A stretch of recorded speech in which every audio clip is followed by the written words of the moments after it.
Hey everybody, welcome to the RN Podcast. On this episode, I'm going to talk about why nurse residency programs are not as good as people think they are.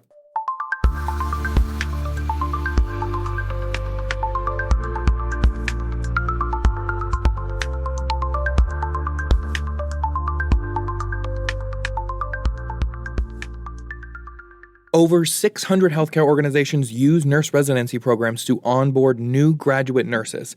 These, however, are causing a few issues, a couple of which I'll talk about here. And of course, at the end, I'm going to kind of lay out some of the solutions that I would suggest to be implemented in order to address these issues.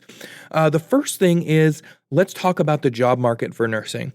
Over and over again, we hear that there's a shortage of nurses. This is something that the nursing community online will use to argue against things like the new loan limits on nursing programs and et cetera. But the issue really lies in the residency programs in a large part. In other words, it contributes to misleading shortages or numbers that lead people to believe that there are shortages. It creates a problem of two things happening at the same time. One, people that are registered nurses cannot seem to find jobs as registered nurses out of school. And two, hospitals aren't really getting, the people that they need because their hands are tied by their own residency-based policies. What I mean is, there are a ton of nursing jobs out there, but now that residency programs have become the norm, the majority, or really all of these, at least at the hospitals and healthcare organizations that have residency programs, you're not allowed to start working in a position until you have a year of experience or you have completed a residency program. Full stop, no matter what. To give a little bit more context into this, I have come across a few issues that I have seen in a specific healthcare organization. Residency programs have been embedded in policies and hiring policies, which means that, let's take a clinic, for instance. There is a nursing position open, right? And let's say it's at a family practice clinic. And somebody prior to becoming a registered nurse was either a CNA or a medical assistant at this clinic for, let's say, about 5 years. So they know the ins and outs of the organization and the clinics. They know the jobs. And quite frankly, in a clinic, the role between medical assistants, CNAs, and nurses aren't really all that different and don't really rely too heavily on clinical experience. Not that they don't rely on it at all, but at the same time, that person's been working there 5 years. With organizations with very strict residency policies, when that individual graduates nursing school, unless that clinic offers residency programs and they have a spot available, that person cannot work in that clinic in their new RN capacity. Okay, I want you to think about that for a second. The pragmatism is gone in lieu of policies. And we know it's not just residencies that cause some kind of mismatch between healthcare policies and what the practical solution should be. But in this case, the root cause of it is the fact that residency programs have become the standard way to turn new graduate nurses into experienced nurses.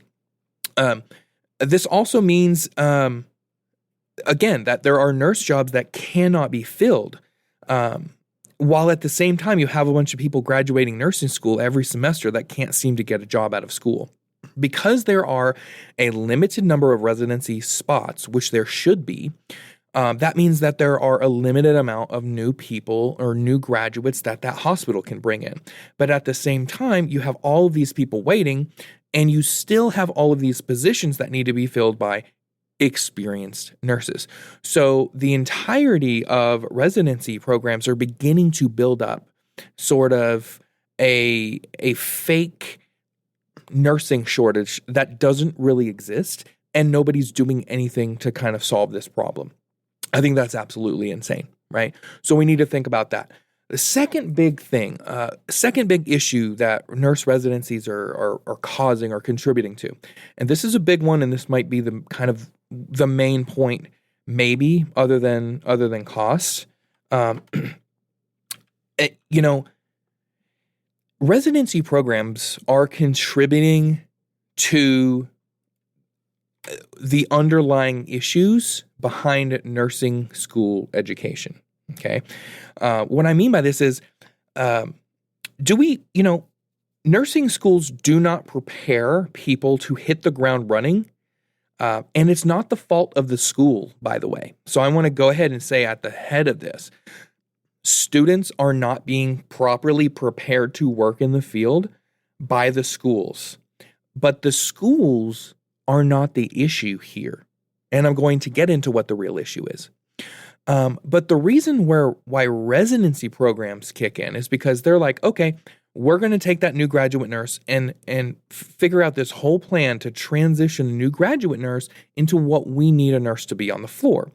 We're going to accept only a certain amount of them. We're going to put them through classes. In other words, we're going to ask them here on their days off, no matter what time, whether they work day shift or night shift, and we're going to make them sit through 1 to 4 hour plus long classes like once a quarter. And we're going to expect that to be the magic sauce that turns a new grad nurse into an experienced nurse. Here's the big issue, folks. What this means is that hospitals and healthcare organizations are footing the bill for the failure of the nursing school education system, right? The schools get to get their money, profit on students, run their business just the same.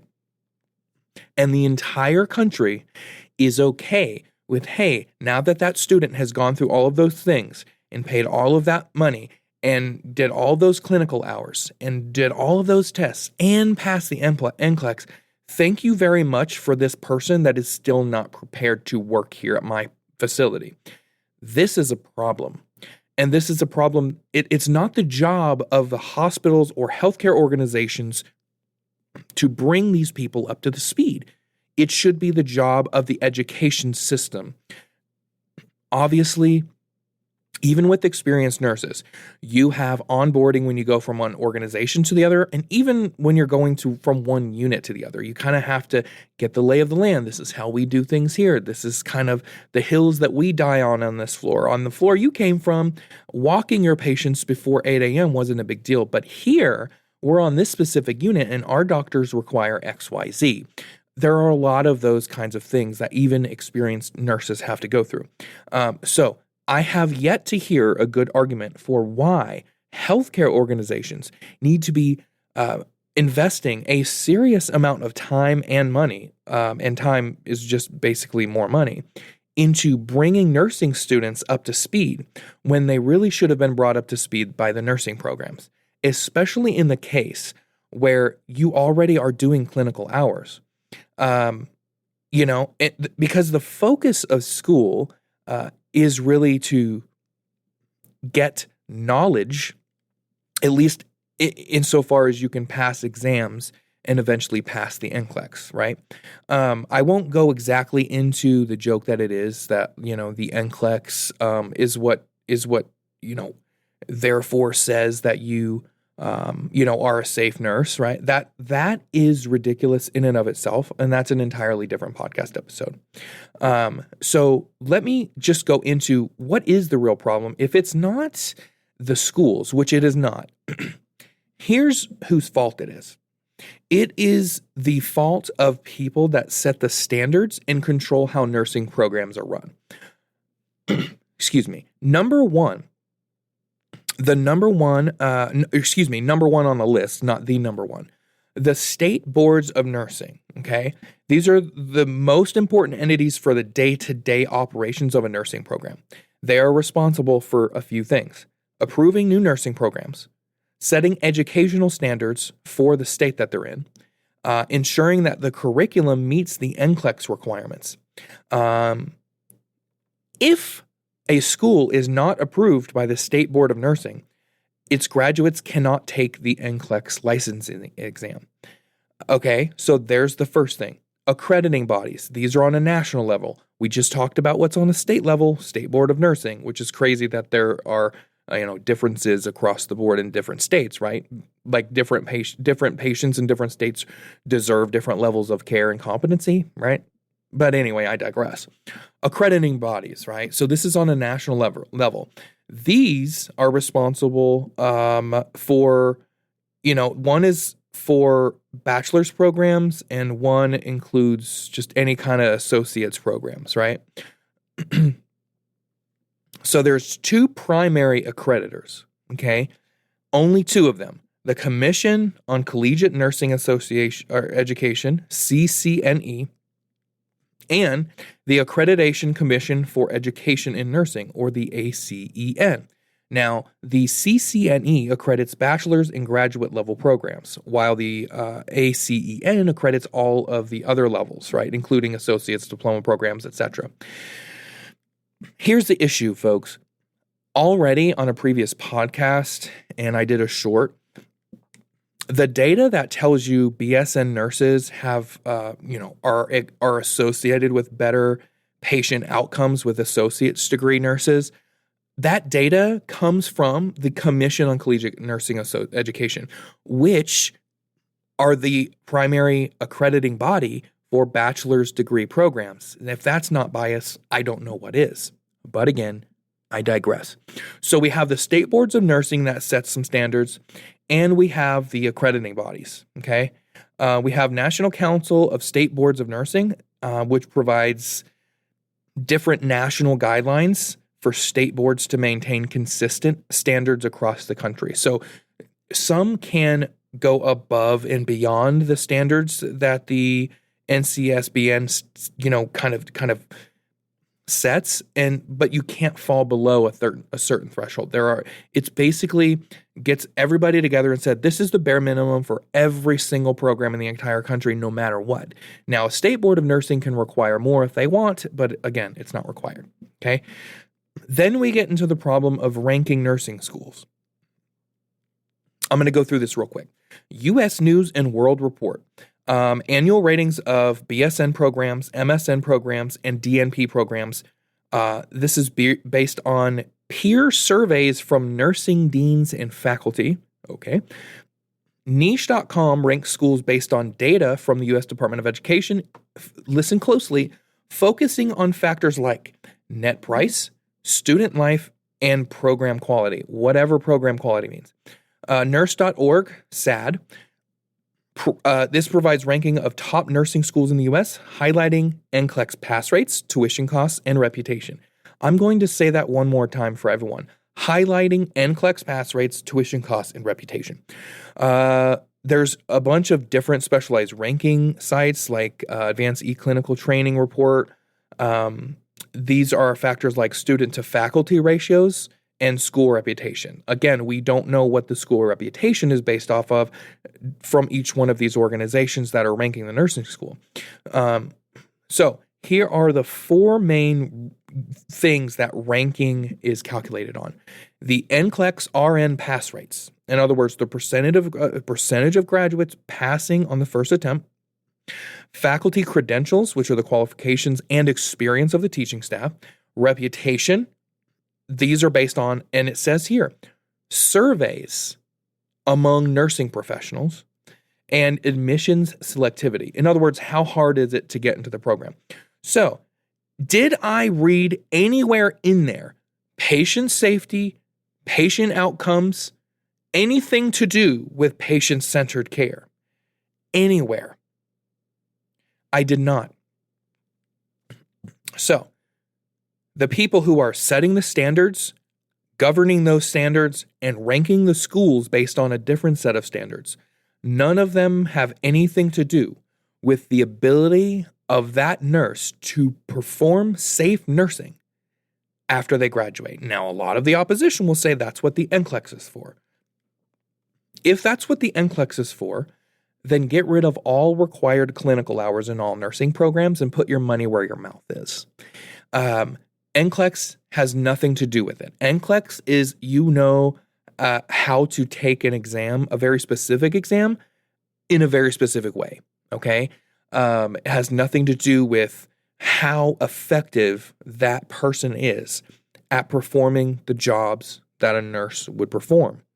And when you have nurse residency programs, you get to ignore all of these things, which is why most of you listening have never heard of any of these things. You've probably wondered, oh, where does my nursing school ranking come from?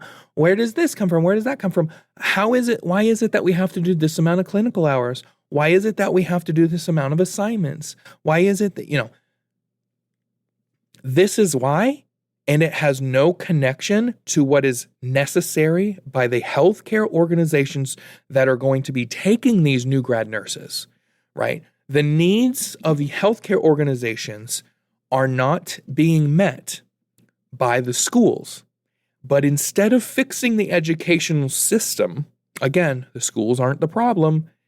It's all the people that I just talked about. I want to be very clear about that.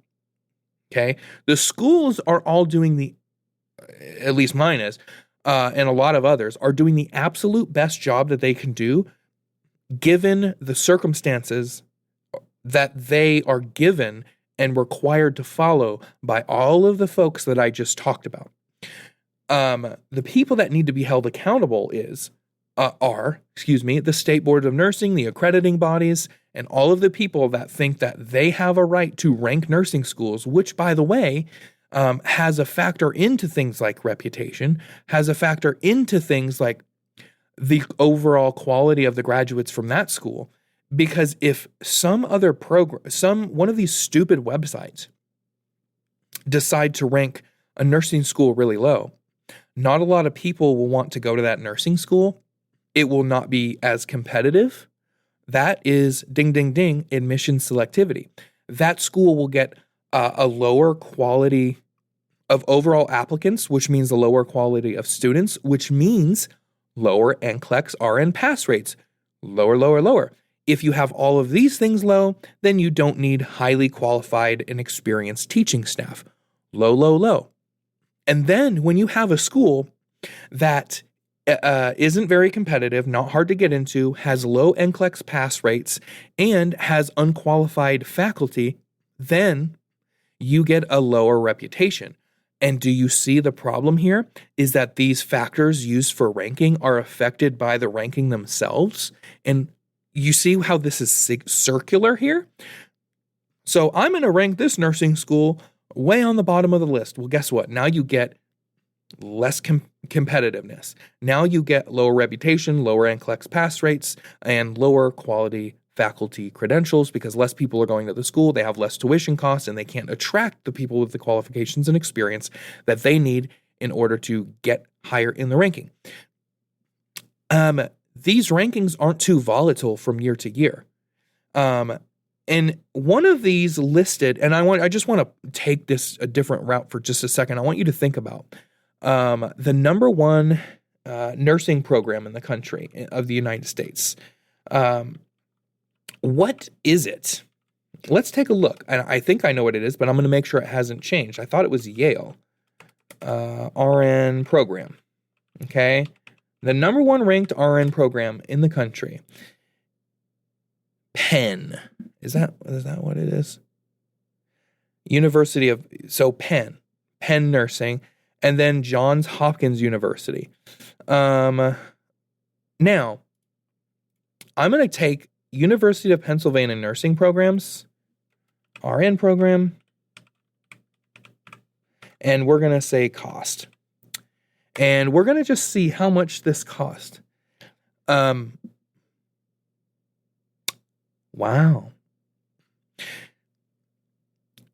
Here's what I want to point out. This is part of the problem, and this will go into other podcasts that I have to do.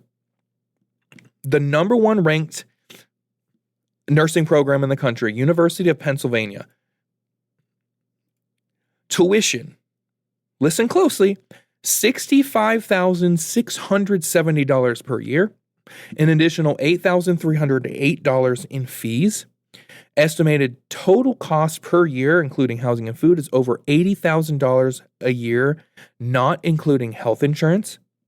And this is a BSN 4-year on-campus program. So think about that for a second. Now let's go back to the rankings. The rankings, one of these claim that they rank things partially based on, where was it? Let me find the wording. It's basically a return of investment for students, right?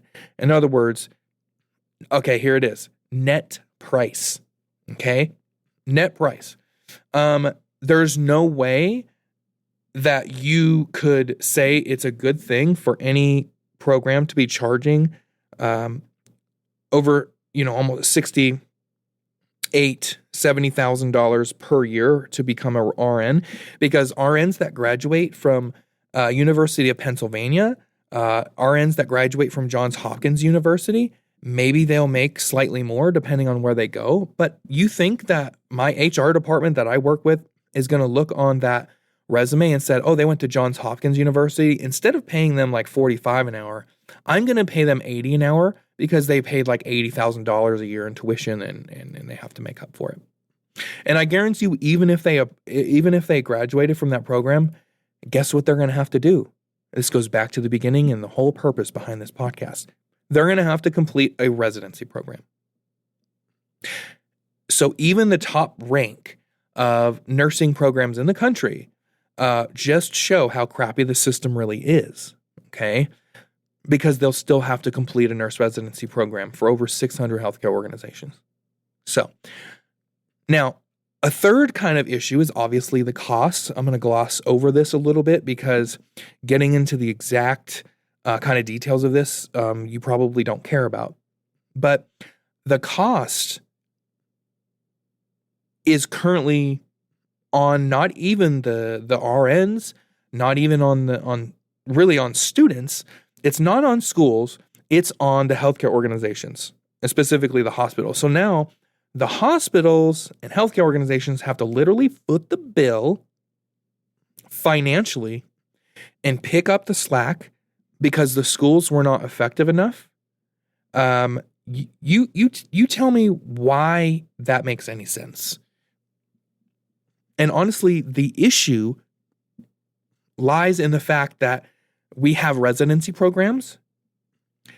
And the reason why it lies with residency programs being the issue and not, right now, residency programs are the issue because they are basically a giant Band-Aid so that everybody out there, including nurses in the field, including some nurse educators, completely ignore the core issue, which is that the folks that are in charge of determining how schools should be run for nursing are not doing their job correctly, yet they are being funded out the wazoo. Nobody's talking about this issue. Not anybody. And the tuition is a whole other thing. The audacity is they're also charging tuition to students so that they can get them capable of passing an NCLEX. This is why, right now, if you graduate from an RN program and pass the NCLEX, you're not hot stuff. Nobody cares. You know why nobody cares? Because we have residency programs. Having those credentials behind your name now doesn't mean anything until you've proven your worth with clinical experience. And this is part of the reason, and this is a kind of a fourth little issue that residency programs are kind of causing. The nursing community or the nursing profession as a whole is slowly losing overall credibility and being taken less and less seriously. And again, this is part of the problem, okay? Because what it's basically saying is all your RN, BSN, all the other alphabet soup that for some reason folks in the nursing profession love to put behind their name for no reason at all, don't mean anything at all for the actual job carrying out safe and effective nursing and taking care of patients, we learn in nursing school all about patient-centered care. That's all that matters. Treating your patient as a whole and basing your care off of that patient and the individual needs that that patient has. That is not the approach that nursing school education is taking. So what do we do about this? Who gives a dang, right? Why does any of this matter? Well, some people are already starting to see the issue with residency programs as it relates to the job market and creating an artificial shortage. Now, this artificial shortage can be good for the individuals that are going into these residency programs and actually get spots, and it can be beneficial for the nurses that are working in the field. So the folks that are unemployed for at least a period of time until they can finally get into a spot, the system is currently screwing them over. The hospital is screwed over because they're having to foot the bill for the failures of the nursing programs that are shipping them new graduates every 5 to 6 months. And the people that get to benefit are the people that are already employed, because what does an artificial shortage of supply in the job market do, ladies and gentlemen? Simply put, this artificial shortage leads to increased wages, which is another reason why less people are talking about it. Now, obviously, the person that doesn't get a residency spot because there are only 10 and there are 100 applicants, all of whom are graduating at the same time, and a lot of them are graduating from the same place. These folks, if they have any gripes with residency programs, they just look like they're sour because they didn't get a spot, when really they are actually, complaining about a legitimate issue that's going on. Everybody's just ignoring them. Why? Because the people that are ignoring them, they have their spot in a job market in which the supply is artificially reduced, thus artificially increasing their wages. And they're getting paid plenty, and they're happy about it. So why are they going to give a damn about what the new grad nurse says that did not ever get a job? Again, thanks so much for listening to the Earn It podcast. If you like this podcast, please go ahead and leave a like, leave a comment, and share with your friends. If you would like to come on the podcast, there's a link in the description so we can, kind of get the conversation going more. If you disagreed with any of this, please do feel free to put it in the comments. I am willing to hear other points of view on this. But right now, from this perspective, it looks like residency programs are unfortunately a net negative, and we should gradually start to put an end to these residency programs little by little, as long as we are all en masse pushing for reform by the state boards of nursing, the Commission of Collegiate Nursing Education, the Accreditation Commission for Education in Nursing, National Council of State Boards of Nursing, U.S. News and World Report, niche.com, nurse.org, and other ranking companies. Thank you.